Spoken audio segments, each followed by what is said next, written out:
Good afternoon and welcome to Interventions with Eating Disorders. I'm Julie Miller, Editor-in-Chief for the Institute for the Advancement of Behavioral Healthcare.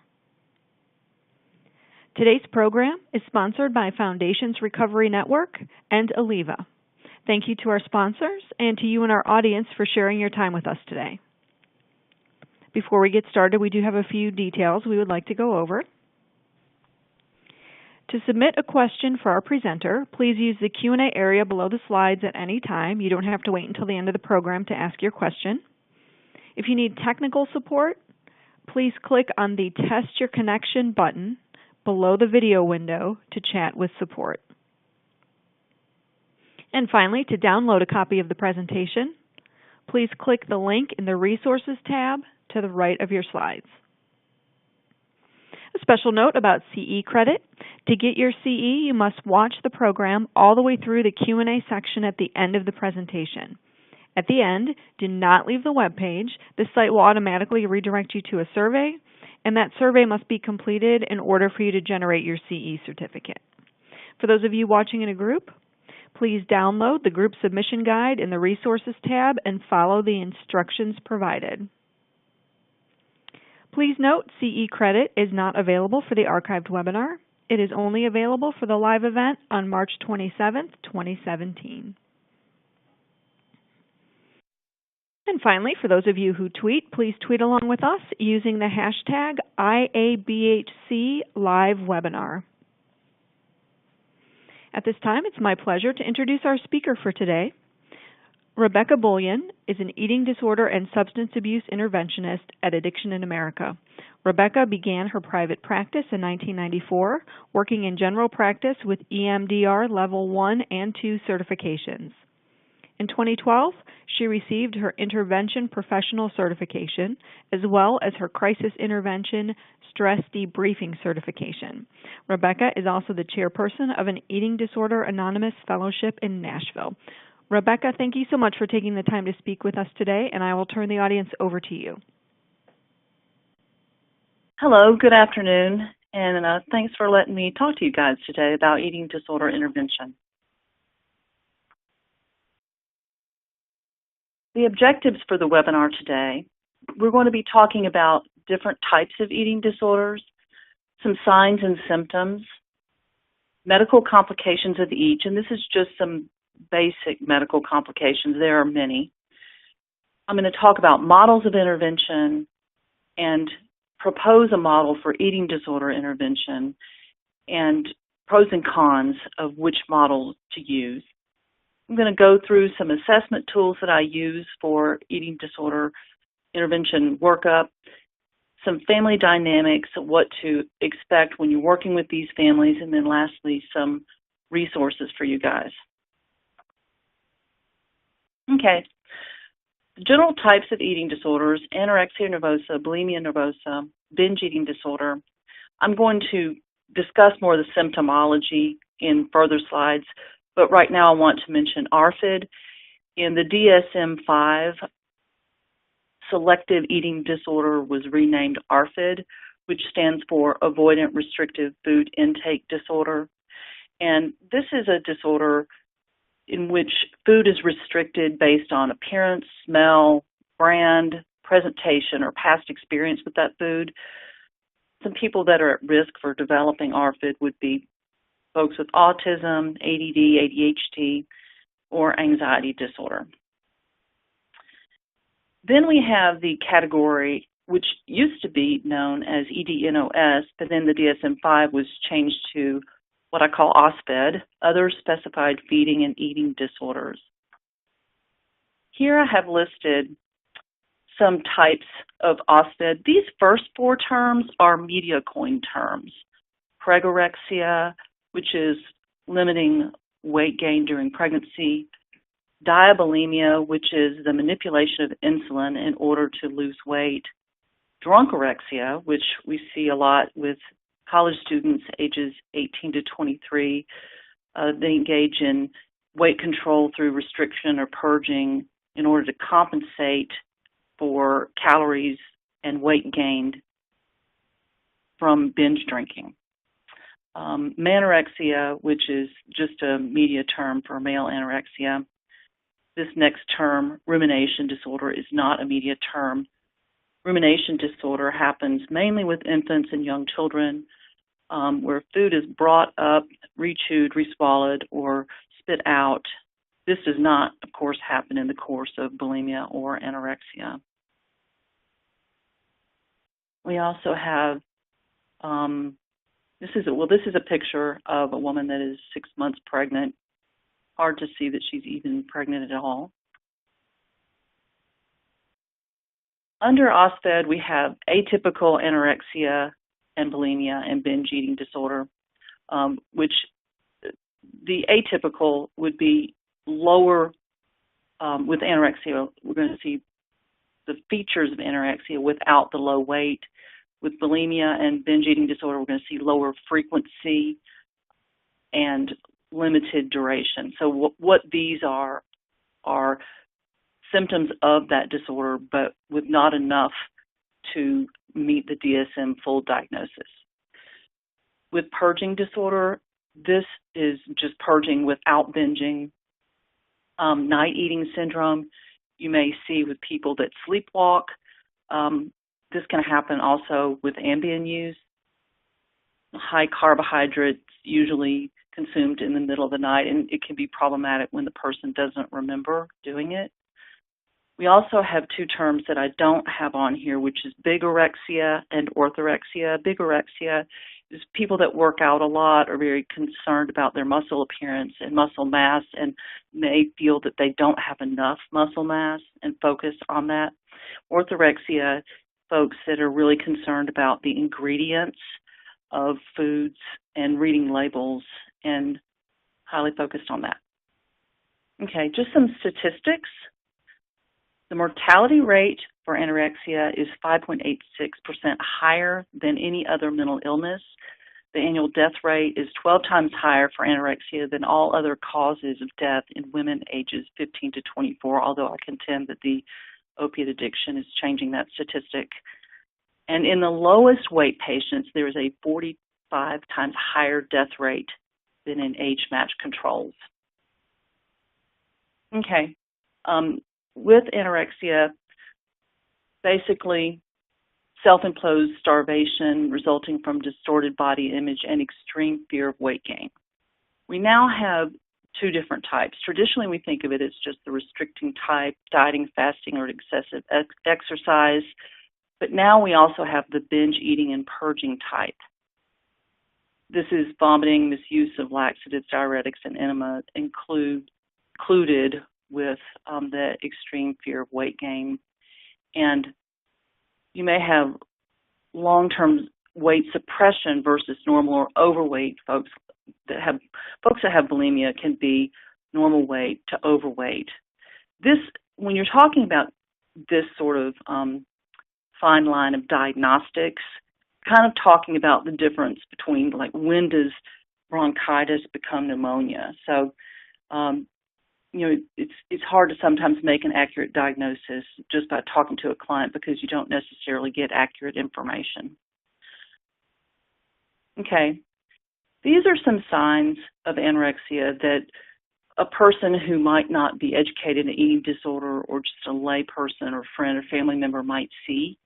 Wearing baggy clothes to hide the excessive weight loss, or seeing bizarre eating habits and ritual eating habits, cutting up food, moving it around the plate a lot. You might see the person develop lanugo, which I have a picture of later on. You might see pale, dry skin, dull skin color, dry, brittle hair falling out. Person might complain of stomach trouble and gastro pain a lot. You might notice that if you're close enough that there's a cessation of menses. The person might be fidgety in addition to over-exercise and see them highly attached to their exercise regime. They may eat alone and state that they're not hungry when it's time for group or family meals. You may see that they have orange hands from eating a lot of carrots, and I've got a picture of that later. And you may also notice that they have a bad breath, which when the body is starting to eat its muscle, it's in a decomposition phase, and so the bad breath smell is from decomposition on the inside. Okay. Here's this lanugo picture. Happens with anorexia and bulimia. And what lanugo is the body's attempt to create insulation because there's not enough fat to insulate the body. Here's a picture of carotenosis. This is just people with eating disorders oftentimes rely on carrots to keep them full and keep the calorie count down.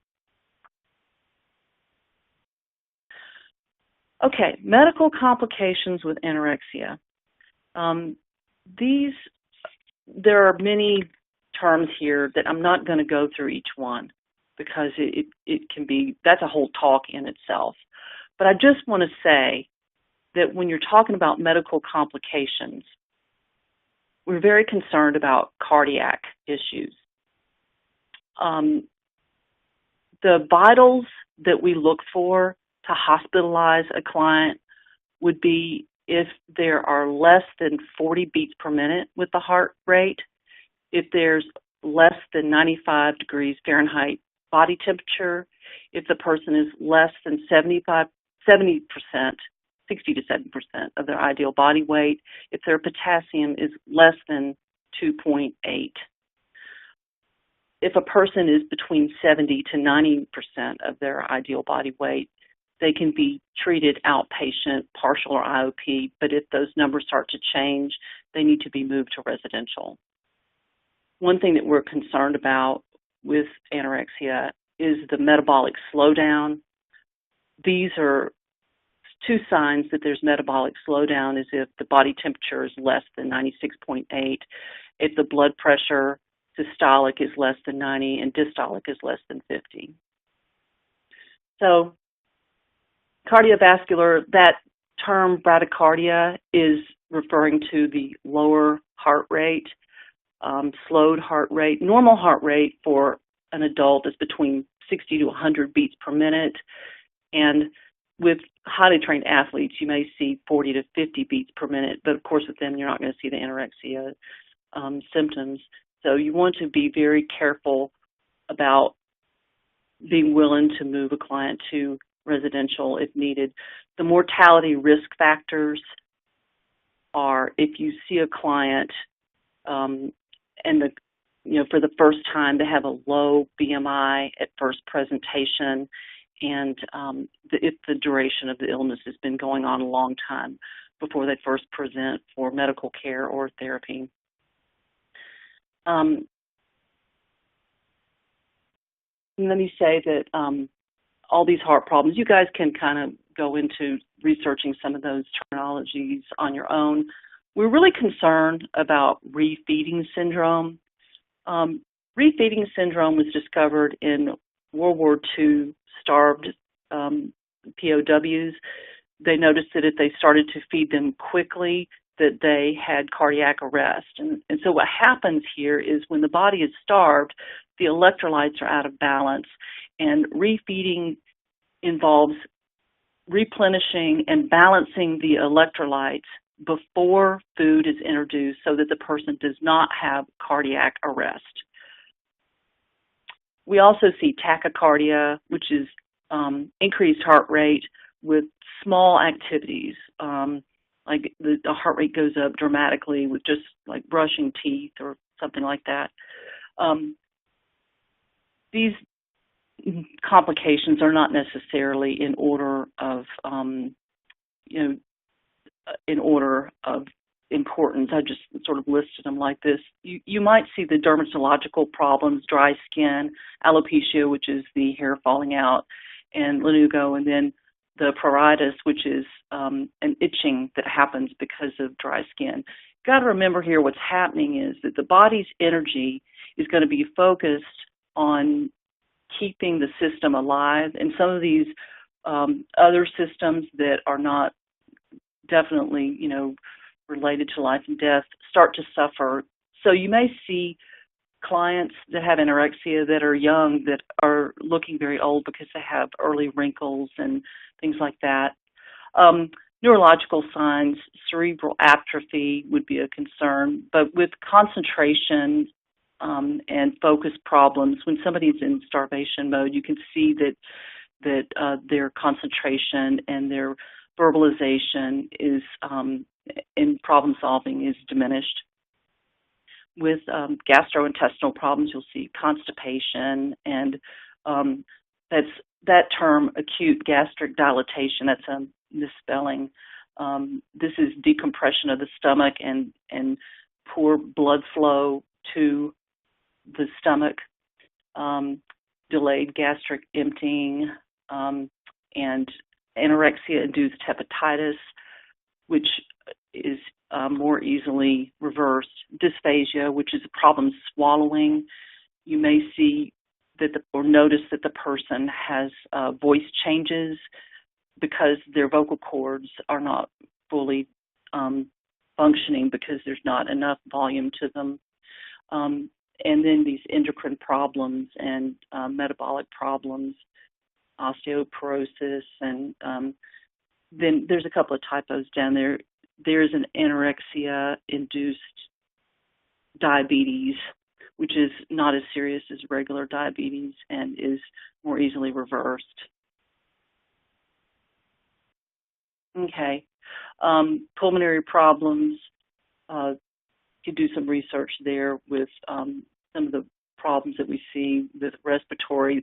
Lung collapse and emphysema are risks for advanced anorexia. Pancytopenia is a decrease in all the blood cells, white blood cells, red blood cells, and platelets. And, of course, soft bones from not having enough bone marrow. And another interesting thing is this logophthalmos, which is because of the lack of tissue around the eye, somebody that has anorexia is not able to fully close their eyes. Here's just a picture of a mom and a daughter. The mom weighs less than the 7-year-old daughter. Okay. Now we want to talk about signs and symptoms of bulimia. This is a disorder in which a person engages in cycles of binging and purging. And the purging can be through the use of laxatives, diuretics, and enemas. And there's a lot of secrecy to bulimia. Families may not notice that it's going on until it's identified, and then they start to look at the patterns of the person. They may disappear to the bathroom after meals. Bulimics can have average weight, but also be overweight. They may complain of sore throat. You may see broken vessels, scarring of the knuckles. I've got a picture of that later. Of course, excessive and compulsive exercise. Face swelling. I've got a picture of that later. You may see tooth decay as well. Here's a picture of, in lay terms, what's called chipmunk cheeks. It looks like the person has a really square jawline, but what's happening there is that there's a swelling of the parotid gland. Here's Russell's signs. These are scars on the hands which occur from the knuckles hitting the teeth.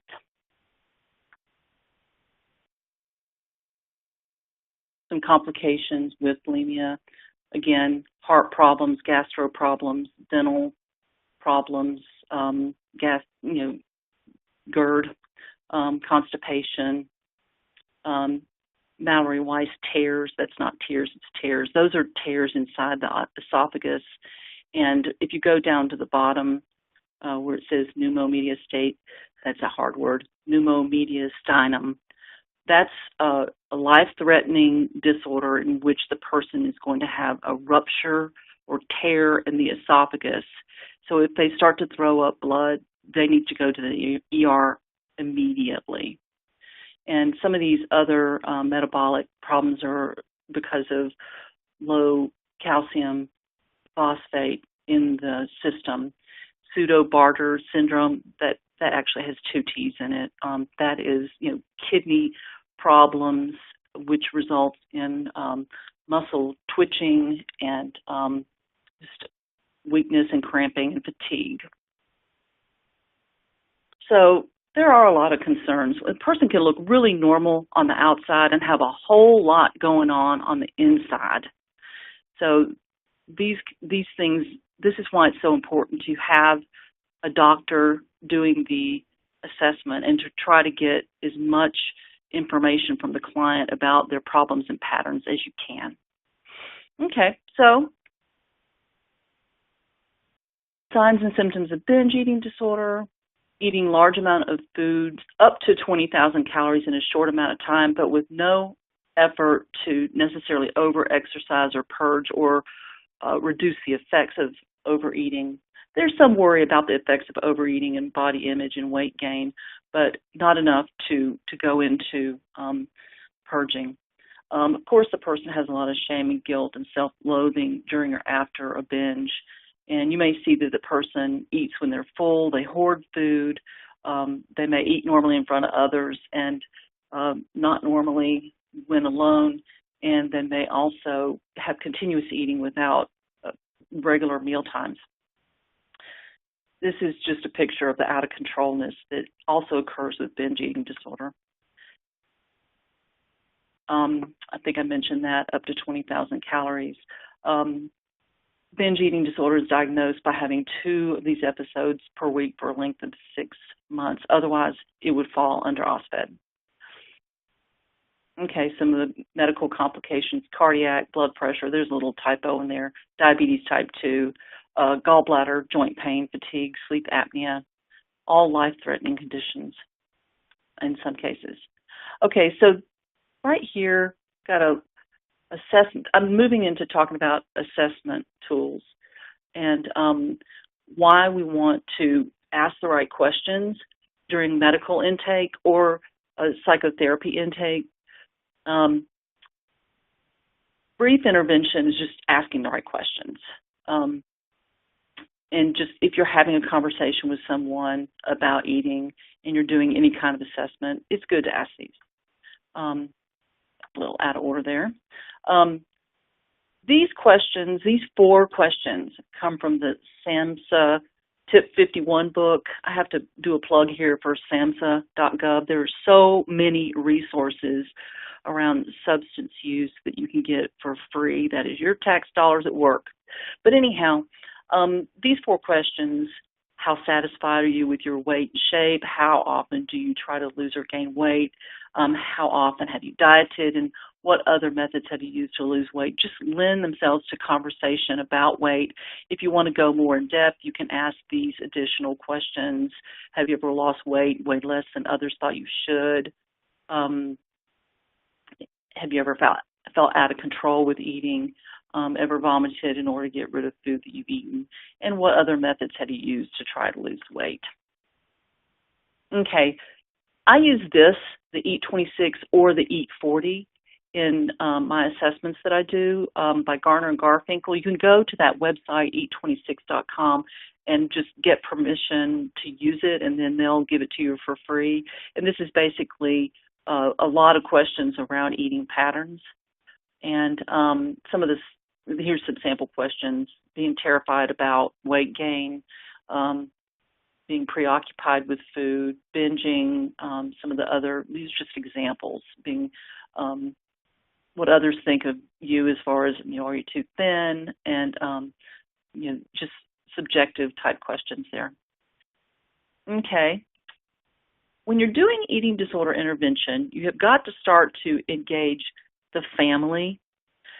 The FACES 4 is a scale that I use, which helps everybody start to see how other family members view the system. And this is easily accessible online just by Googling FACES 4, and it's a Family Adaptability and Cohesion Scale. And this is just, these are some questions that are on the scale, and basically family members are asked to rate, how they see each other, how much they see each other, issues around rigidity, chaos, rules, leadership, who has the power, guilt and shame, those types of things. Okay, So here we go. What is intervention? This is a process whereby friends, family, and concerned individuals confront the person engaging in a destructive compulsive behavior in order to circumvent the process and regain positive, healthy balance and thus diminish the physical, mental, emotional, and spiritual decay of addiction. Here are our basic models of intervention. Johnson model. Johnson model is also called the surprise model, and it starts out, is developed in the 60s and is very confrontational. The bottom lines and the leverage and the tough love were spoken just straight out the gate, and this is the model that people cringe at. I do not use that method or approach with eating disorders. Sometimes it is necessary to use the surprise model depending on what all is going on with the person. But generally, I stick with a combination of invitational model, systemic model, and I'm going to go into the craft model later on. The invitational model focuses on the system. The systemic model focuses on the system in an attempt to take the power off of the addictive behavior and rebalance the family into health. Of course, there are variations and combinations of these models, like the SMART model of intervention or the heart-to-heart model, and those are for substance use, though. Okay. Toward a model of eating disorder intervention, this is just like, kind of uncharted waters. There's not really a formalized model. There's appropriate procedure, but nothing that's really been given a name.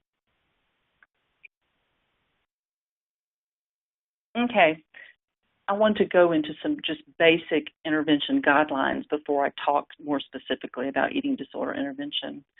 Intervention done in a group needs to be done with gentleness and compassion and understanding about how much pain and shame and suffering the person is experiencing.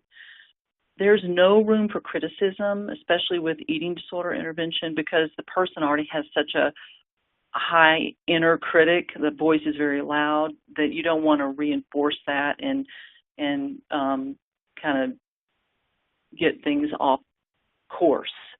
You want to keep discussions productive and safe and keep conversation on track by reading the love letters. And I'll discuss a little bit more about the love letters later. Tips for maintaining empathy and compassion and stance.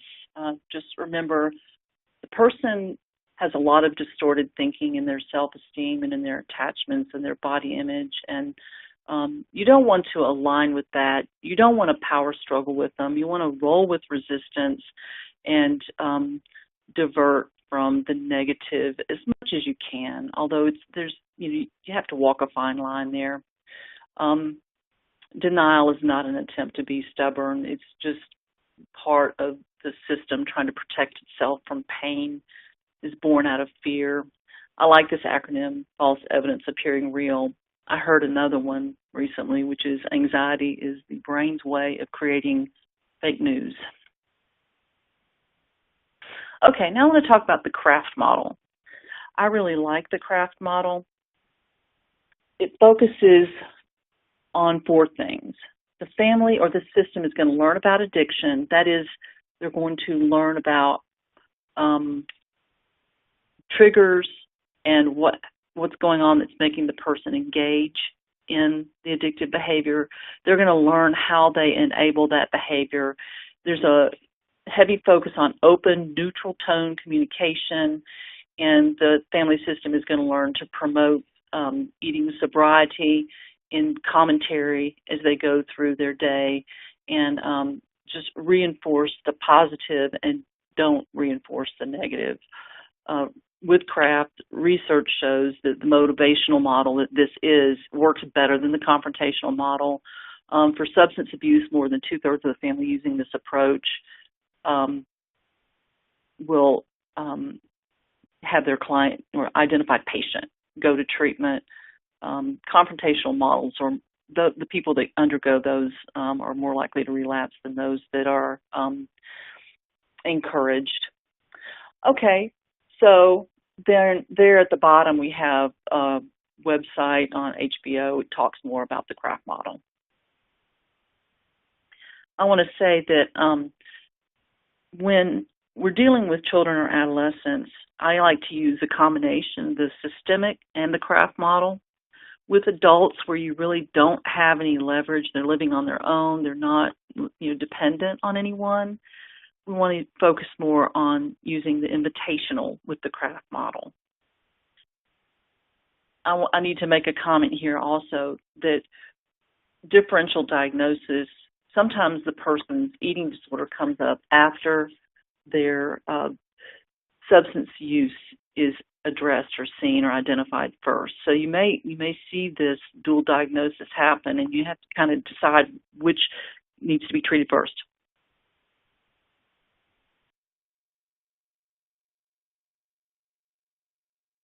Again, about craft, there's a strong focus on self-care.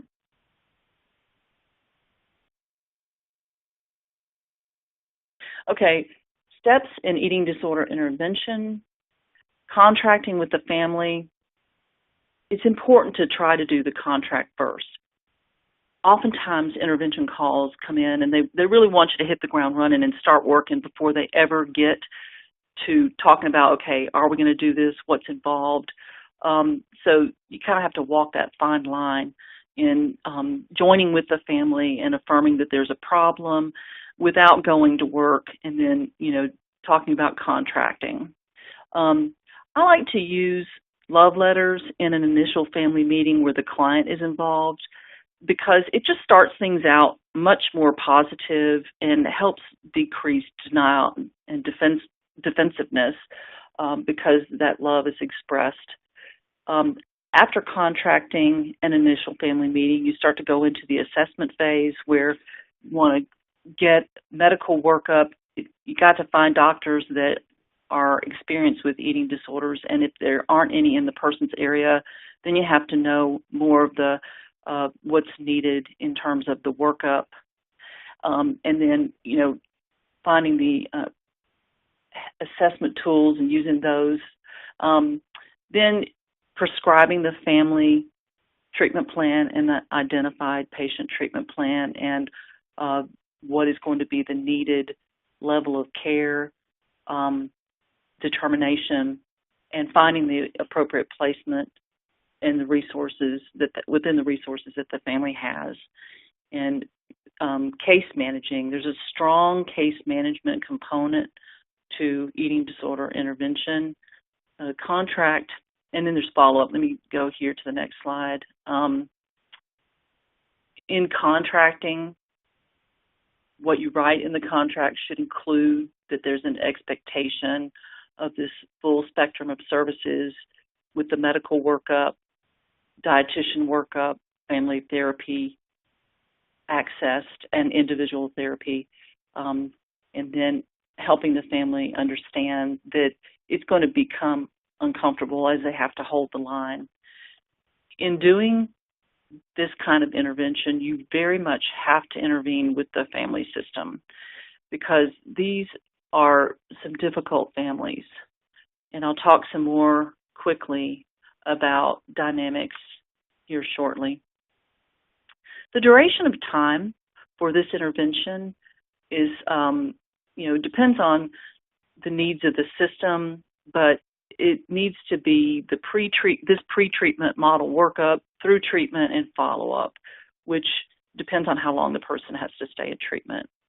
And part of the case management is making sure that the client's level of care, if it changes, that they are transitioned quickly to the right level of care. Okay, guidelines for love letters. With these, I just say, think of it as 3 things you love about the person and memories that you love about the person, and 2 fears in the middle, and then 3 wishes for the future and positive hope. Okay. Again, I wanted to emphasize the rationale for using the systems model with eating disorders. These, again, family dynamics are difficult, and we want to engage the family in the change because it's such a systems issue. Here's the individuals or the types of professionals that we would put on an eating intervention team. Interventionist, the therapist, individual and family. You're going to need to have two different therapists there. Eating disorder clients will not feel safe if the family therapist is also the individual therapist. I would avoid that scenario if at all possible. Of course, the medical doctor, dietitian, life coach, any other adjunct professionals like dentists, and then family and friends. This I got from the American Family Physician website. This is what doctors are saying to doctors, I suppose. Basically, this says that most eating disorder patients can be effectively treated in the outpatient setting. Again, that's if their body weight is 70% or higher, ideal body weight. Okay, I wanted to just make a plug here for what a life coach would do in an eating disorder intervention situation or post-treatment. They help reinforce what the treatment team is saying. They're a cheerleader and a mentor and kind of like a sponsor in a way, somebody that's really close in, that's more of a lay person. Then, it just helps flesh out the team if you can get a coach involved. And one thing to remember with eating disorders is that there's a whole lot of ambivalence. There's a whole lot of denial about the symptoms and therefore a lack of motivation to change. And this low motivation to change is the predictor of unfavorable treatment and high treatment dropout rates. It's not uncommon for an eating disorder client to have several different outpatient therapists that they start and stop with and not much follow through.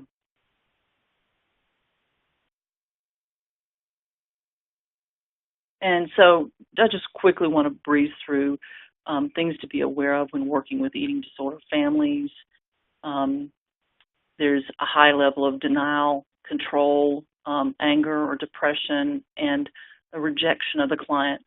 In general, by history, we think of the anorexic families as being more rigid and cold and restrictive, and the bulimic families as being more hooked into an anger dynamic and chaotic with much more parent-child conflict. I like this book, Friel and Friel. This is an old book from the 80s, Secrets of Dysfunctional Families.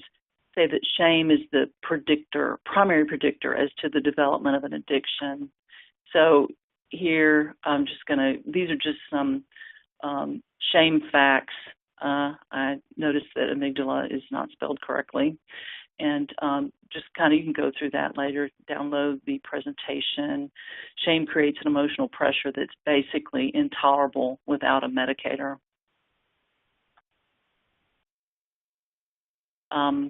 And shame creates the development of the false self. These clients will work to gain acceptance. They're very compliant, caretaking, approval-seeking, constantly on the lookout for rejection and disapproval. I'm going to skip through this just because Mnuchin first noted these symptoms with anorexic families. There was a high conflict avoidance, overprotective and controlling, rigid and enmeshed. Again, bulimic families tend to be more chaotic, more disengaged with an anger dynamic, and there's little affection and emotional support of the identified patient. And families may overwhelm the child with food. They may convey that whatever the child does, it's not good enough. That inner critic that the child has comes from the outer criticism and the shame that is leveled in the family systems. You may often notice that mothers of bulimics have their own weight problems and excessive focus on dieting or body image. almost 100% of clients with eating disorders have an attachment disorder as well. So that's going to be anxious attachment, ambivalent attachment, and avoidant attachment, and then mixed features thereof. After the eating gets in control, these trauma in relationship issues have to be worked out, and the attachment has to be worked out in order for quality recovery. And perhaps eating disorder is more about attachment than food. Client's relationship with food is a lot like their relationship with people. In times of stress, it substitutes for comfort. Food is a transitional object and can be easily controlled and is always accessible, maybe unlike parents. Some other attachment concepts, rejection. When the child comes to the parent with tender or vulnerable feelings and situations and the attachment doesn't happen there and the child's turned away or shamed, this early stuff is what we'll see with the development of eating disorders, and we see a lot of neglect as well with some of the family systems, not all of them.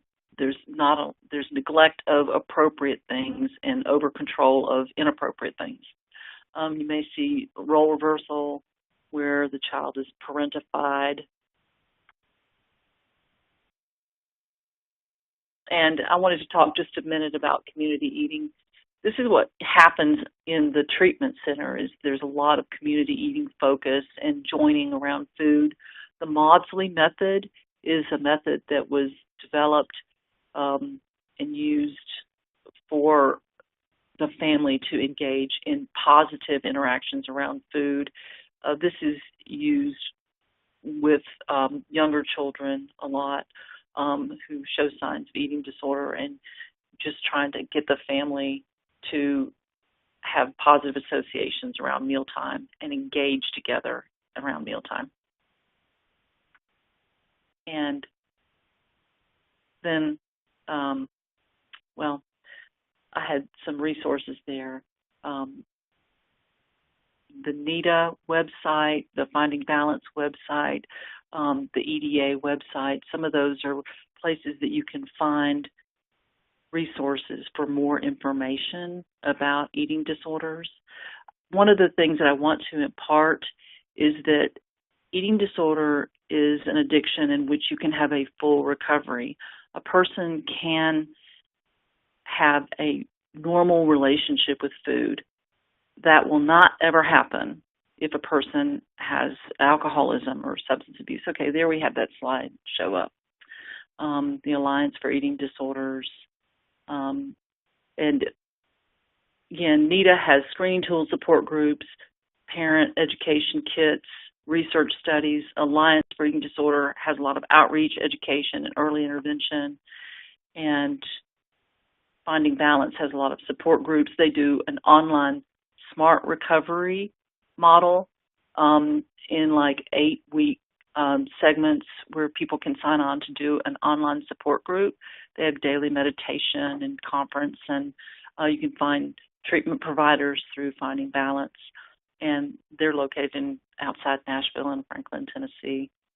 And then Eating Disorder Hope has blogs and blogs. I love that, blogs, and a lot of resources for people to get engaged in learning more about eating disorders. So that's about it. I'm ready for Q&A. If we have some questions or comments, I'll do my best. Thank you so much, Rebecca. Before we get into the Q&A portion of the event, I would like to hand things over to Christy Krisman from Foundations for a few words from our sponsor. Thank you, Julie. More than just an EMR, Aliva is changing the way we connect with our clients, their families, and each other. Our comprehensive system includes Aliva Connect, the mobile app to keep you connected to your clients during and after care, Aliva Presence, HIPAA-compliant video conferencing for therapists, clients, and families, and Aliva Office, the Apple TV app that keeps your treatment center connected. Contact the Aliva team to schedule a demo today by going to alivasoft.com. And Foundations Recovery Network. Join us on the California coast for Innovations in Recovery, Foundation's event's premier conference dedicated to exploring the most recent breakthroughs in behavioral health care. Soak up the sunshine, sea ease, and the skilled speakers this industry has to offer from April 9th to 12th in spectacular San Diego, California. From holistic and alternative approaches to opioids and emerging narcotics, you'll find these topics and more under the iconic red roofs of the Hotel del Coronado. Learn more by visiting foundationsevents.com, and don't forget to use the promo code 1IIRSocial8 when registering, a gift from Foundations Events to you for $50 off. Thank you so much, and back to you, Julie. Great, thank you. We've already had some questions come in from the audience, but we'd like to remind you that you can use that Q&A area below the slides to submit a question at any time. And also, to download a copy of the slides, remember you can click on the Resources tab to the right of the presentation window. All right, Rebecca, let's dig in. Some people in our audience are asking, how common is it for a patient to fluctuate between different types of eating disorders and different types of eating disorder behaviors? Well, that's kind of hard to say, but it's kind of hard for me to answer that, but it does happen. And so, there's really not any type, any kind of standard. We can't pigeonhole a person into some sort of preconceived idea. And, eating disorders can happen to anyone. And there is often a fluctuation in the cycle of their eating disorder. They may be restricting more, they may be binging more. So I can't fully answer that question with good statistics. I'm not prepared with the statistics on that. Okay, and someone in our audience is asking, can you talk more about denial with eating disorders?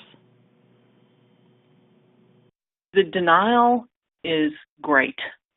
It's really hard to break through denial because the consequences, medical compromising it's on the inside. You can't necessarily see it, and there's not the consequences that you would see with substance abuse, like DUIs and falling off the porch and all the guilt the morning after some crazy stuff happens.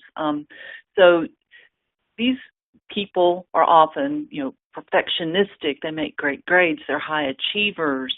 And the family system may say, there's not a problem because they're doing so well in school and in the rest of their life. And they may become, workaholics. And they try to get the most activity out of every minute of the day. There's this high need for perfection. And so the spiritual, emotional decay is great. Next question. Okay, and someone in our audience is asking, what age groups do you recommend for the family and friends intervention? Well, we tend to see this more with adolescents. When someone has suffered for a long time and they're in their later years, in their 20s and 30s, they're going to be more medically compromised. You may see that they have a lot of health problems. But again, the mortality rate is connected to the duration of the illness. So when it's noticed, it should be dealt with no matter what age. Okay, and how might you suggest handling specific diet restrictions for individuals, let's say, for example, they're gluten-free, can't eat certain things, when they also have an eating disorder? Well, this is where the role of the dietitian is very, very important, because the dietitian is going to help that person, make the exchanges. They're going to find out if there's manipulation around that, like the person just doesn't want to eat gluten, so they say they're gluten intolerant. When the person gets into treatment, these things may come out more about what the food manipulation is. If they truly have those intolerances, then they have those intolerances. Okay, and can you make any recommendations on thoughts for overeating or food addiction, especially when it leads to obesity. When working with individuals with substance use disorders, many of them might be replacing their drug of choice with food. Is there a particular treatment that you can think of that would address that balance between the overeating and then replacing the drug of choice with food? Okay, well, I'm a little confused on the question there, but let me just say that if you treat the substance abuse first, then the next thing you're going to see, if you hadn't really seen it before, is the eating addiction.